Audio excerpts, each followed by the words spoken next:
聚焦国际热点，剖析军事装备。在节目开始之前，麻烦您点赞关注。本期新闻节目的主要看点有：003航母下水在即，部分网友声称003航母和福特级差距明显，不如直接建造10万吨级核动力航母。也有人说003航母还没下水就过气。2035年国防和军队现代化，从现在起中间还有3个5年计划。2021到2025海军“14-5”规划是一个承上启下的关键期。作为海军核心装备的航母，个人分析可能会核常兼备，符合海军小步快跑的一贯思路。江南造船厂建造大吨位常规动力电磁弹射航母，大连造船厂攻克10万吨级核动力航母，错位竞争也最为稳妥。在发展的过程中，必须要快速追赶，同时又要避免风险。但吃热豆腐心太急会烫嘴，毕竟美国海军新技术上的太快太多也吃过亏，不能因为003航母比不上福特级就产生还没下水就过气的感觉，这样脱贫还没几年的海军会很受伤。海军每天处于面对美日的斗争，一线能不急？航母和舰载机的挑战，在面对高不确定性时，谨慎一点是没问题的；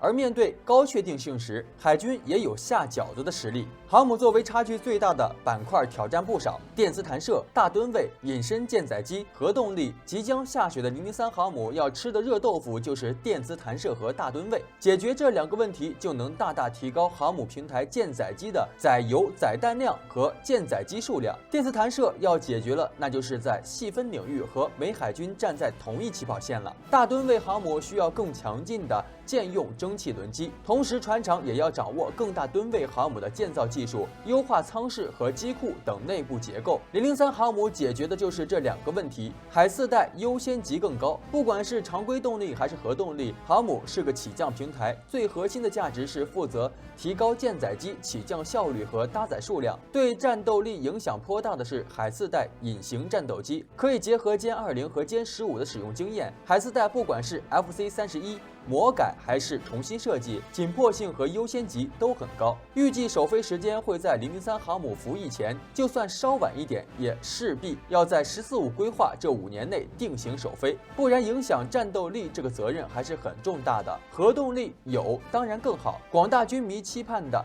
核动力，个人觉得是最不紧迫的。短期内风险大，同时投入产出比没那么高，不像电磁弹射大吨位和海4代那样带来立竿见影的效果。公认的收益就是带来海上自持力的增加，但考虑到航母编队的常规动力护航舰艇，其实也是个伪命题。至于能增加多少舱内容量也不确定，要抵消核反应堆的辐射，同样也需要大量的空间。最大的收益就是心理需求，美国有的我们也得有，以快速形成战斗力为标准。所以个人分析，2021到2025年“14-5”期间，海军会下水建造2艘003弹射型航母，搭配电磁弹射为海4代上舰做好准备，快速形成阶段性战斗力，积累电磁弹射大吨位航母建造经验，为下一步核动力航母做好准备。如果顺利，“14-5”期间核动力航母方案大概率会定型开工建造。“14-5”大吨位电磁弹射航母是高确定性了，应该优先集中资源搞海4代，然后才是核动力。毕竟还是要以快速形成战斗力为标准，核动力有当然最好，但投入产出比没有想象中那么高。美国第1艘核动力航母企业号和福特级航母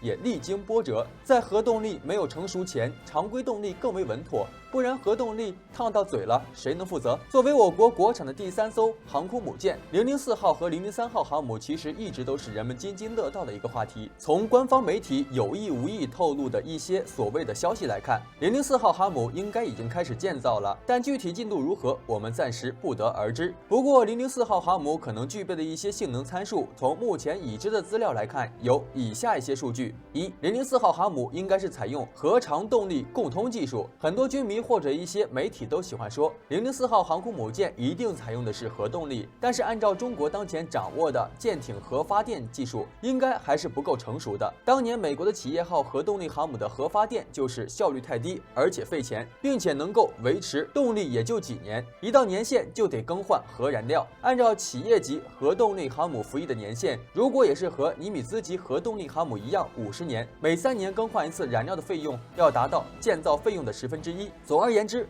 就是稍减而且效率低，性价比太低。因此，从美国的经验教训来借鉴，中国的004号航母大概率不会在核发电技术尚未成熟的时候直接就搞核动力。那么核常共通是怎么解释呢？就是既有核动力又有常规动力，因为饭要一步一步吃，建造航母也要一步一步来，直接核动力划不来，性价比低，那么就先试一下，搞一个尝试，然后还是主要常规动力。核动力可以说是作为一个次要的动力装置，有核动力就能够保证在远洋的大规模战争或者日常的一些大规模全球海军访问交流中派上用场。前者是可以在没有动力补给的情况下依然维持战斗力，后者则可以减少靠岸同时节省航行费用，而且日常的训练或者周围的军演什么的，直接常规动力就可以满足。按照当前中国的一个舰艇发现技术和航母技术的掌握程度，这种动力模式是最有可能也是最适合的。二、电磁弹射以及8到10万吨满载。电磁弹射技术在004号运用的可能性应该非常大。按照官方目前透露的一些消息，中国的电磁弹射技术其实已经是成熟的了，而且技术能够达到国际一流。山东号航母没有采用，主要是考虑到常规动力电力不够，加上中国的第一艘航母的本身设计研究依然还是比较难对于苏联型号航母的突破，因此还是采用滑跃式的甲板起飞。003号航母应该大概率采用电磁弹射和蒸汽弹射，因为可以有几个弹射起飞地。电磁弹射运用在003号航母上是为了进行日常的活动实验和效果，并且找出缺陷，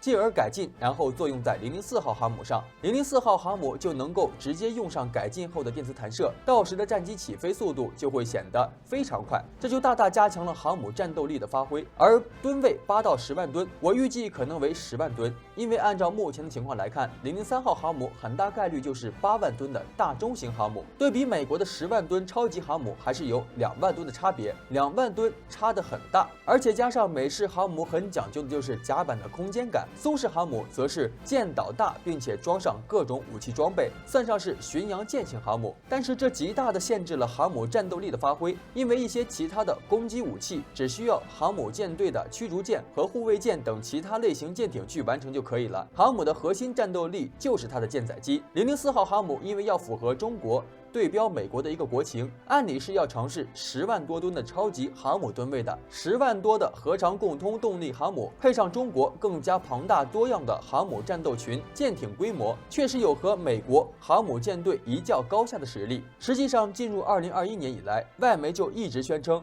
中国正在同时建造2艘航母，并且表示大连造船厂这艘航母更大也更先进，很有可能就是传说中的004核动力航母。如果这些报道不是空穴来风，那么除了江南造船厂即将下水的003航母，也意味着更加神秘的004很有可能也已经开始动工。按照这样南北同开工的进度，我国在10年之内就将拥有至少4艘航母，真正成长为远洋蓝水海军。我军在西太平洋地区的实力也将第一次完全超越美国，真正具备强大的区域拒止能力。虽然国内目前还没有004航母的任何公开新闻，但是根据各方透露的消息，我们可以大致推算出004航母目前的进度和大致性能。目前003航母的信息已经半公开化，003航母很有可能将于明年年初下水，再经过2年左右的西装和海试，有望于2023年正式加入中国海军大家庭。那为什么003航母还没有下水，004航母就这么着急开建？因为时间不等人。随着美国各种遏制打压手段的增加，国际局势不稳，东南形势高度紧张，我们手上必须有能拿得出的大杀器，才能真正震慑住美国人。东风41、巨浪2这些核大炮有了，歼205待机也有了，就差强大的海军航母了。现在我们虽然服役了山东辽宁舰，但是这2艘航母的战斗力实际上并不如意。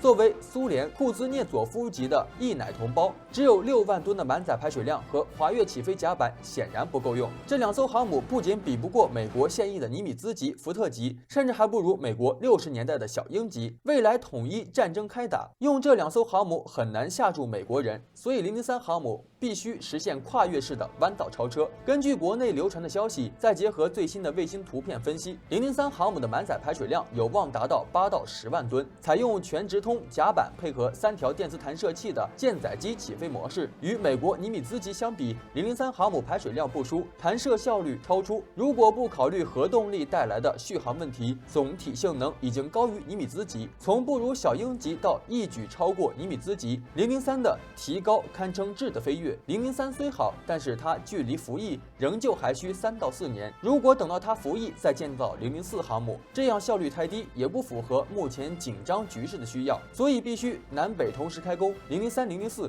一起上马。004航母虽然确定将会采用核动力，但是总体设计应该和小鹰级到尼米兹级的递进一样，总体结构不变，只是进行一些小的修改。那么我们也大致可以推算出004航母的性能，相比003航母，核动力的加持可以让004动力更为充沛，因此满载排水量有望增加到福特级的11万吨级甚至更高。由于国产综合电力系统的应用，004航母在能量富裕、甲板面积更大的情况下，电磁弹射器也将从3条增加到4条，进一步提高舰载机的起飞效率。好了，今天的精彩内容就先到这里，喜欢的朋友们记得点赞，咱们下期再见。